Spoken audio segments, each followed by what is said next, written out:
Hi, this is Scott Garibay, and today we're going to talk about the crisis of love. What is the crisis of love? I think the crisis of love is the absolute number one actual crisis that American citizens are dealing with.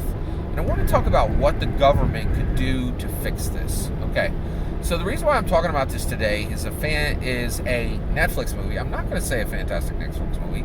This is a movie I watched, and I will say no more about it than that as far as my review. I watched the movie Desperadoes. It starred two people that I've seen in other projects. So if you saw the live-action Disney Aladdin film, there was an actress who played the genie's love interest, right? And this young lady, this young actress, she did a fantastic job in that. And she was in a Netflix movie called Desperadoes. Also, and she played a young woman looking for love in this movie, right? And she has a boyfriend, and she gets involved with this boyfriend, and she emails him a terrible email that berates him, okay? And then she goes on an adventure all the way down to Mexico to delete that email. On that adventure to Mexico, by the way, spoilers for the 2020 Desperadoes movie, she meets the actor who played Winnie the Bish on New Girl, and he plays a young man, right? And actually, this is so the young woman has a suitor, a man that she likes, but he doesn't text her for 5 days, and she sends this horrible email, and now she's in this situation where she needs to go to Mexico to delete this email before he gets it. Yeah, terrible story premise, whatever. All right. But she encounters this suitor rival. So Winnie the Bish, the actor who played Winnie the Bish in New Girl, he plays this character, and he is in a position where he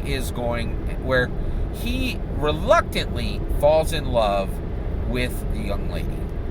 And so he becomes the suitor rival, the rival. So there's the young lady, there's the lady, there's the suitor, there's the rival, okay? The suitor and the rival are both men. I know that doesn't matter anymore, but it's in the film. All right, so just giving you the shape of the romance, right? So I believe that right now what's happened is we have built a world where all consenting adult options are fine, right? So we've already fixed the problem of so basically same-sex marriage is now legal, right, in all 50 states. Plural marriage is not, but the road that was paved for same-sex marriage, love is love is love, right? So plural, so you can't have a plural marriage yet, but you can have a plural relationship. Nobody cares about that stuff anymore, right? It's all fair game. Consenting adults, all fair game, right? And so young people are now have this situation where they could choose a partner of the opposite gender, they could choose a partner of the same gender, or they could choose 3 partners of the same gender or 3 partners of the opposite gender, any mix they want to make, right? It's all fine and good, right? And this is just romantic relationships. Let's pull marriage out of it, right? So, but what should have been like just this big extravaganza celebration, and everybody links up the way they want, what's actually happening is the young people are looking at it and going, oh my gosh, people couldn't even figure this out when it was super simple. With all these extra options, this is way more complicated. And my odds of getting this right, of even asking somebody out without offending them, is almost slim to none. So I'm opting out, and I see this all over. I got married when I was 21, and I proposed when I was 19. Right now, I got friends like who are 10 years older than me and are thinking about maybe dating. Like it's crazy. Like I've never seen anything like this, right? So this love crisis is very real. So this movie Desperadoes, it posits this, right? And so the movie goes all the way through, and you get to the point where the Winnie the Bish character is ready to propose. The rival is ready to date the lady, and he has bested the suitor, right? And I couldn't believe this. It just shot. It was like a slap in the face, because I keep saying we have a love crisis, and this movie just proved it. Just hard proved this point, right? Where so I'm watching this thing, and I'm like, okay, what's happening here?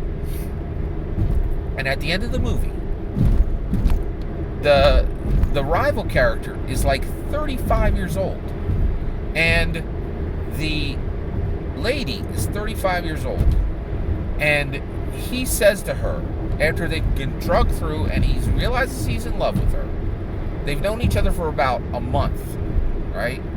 And this 35-year-old man realizes he loves this 35-year-old woman a lot. And he says, will you marry me? And she's like, what? What? Are you joking, right? And he goes, yeah, I'm joking. And it's like, holy cows. I think he was serious. He was trying to propose to her, right?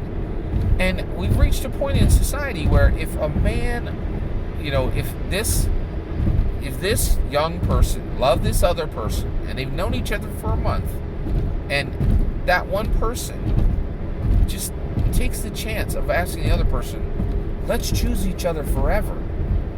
Let's choose each other forever, right? It's a joke. It can't even be considered a reality today.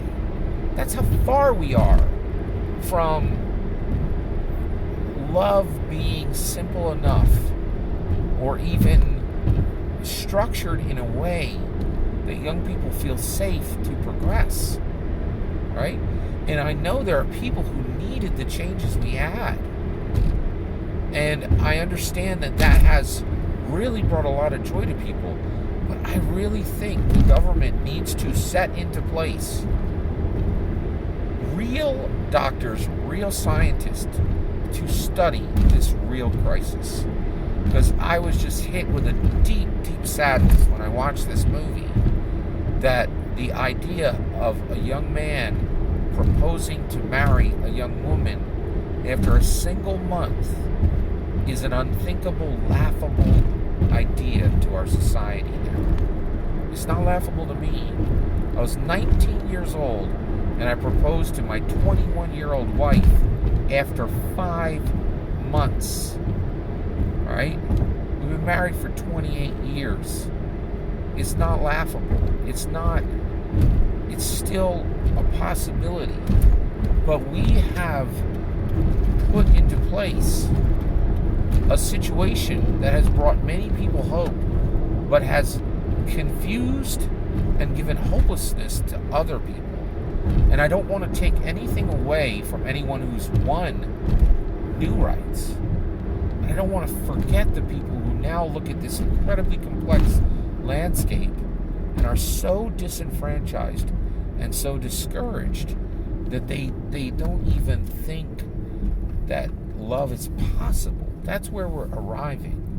And I think this is a truly important structural problem that our government needs to study from a scientific perspective. And the signal here is a simple movie on Netflix called Desperadoes.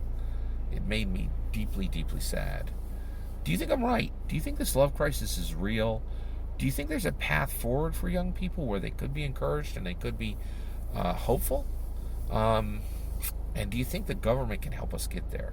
I'd love to hear your opinion. Let me know in the comments below. Please consider liking and subscribing, and have a wonderful millennium.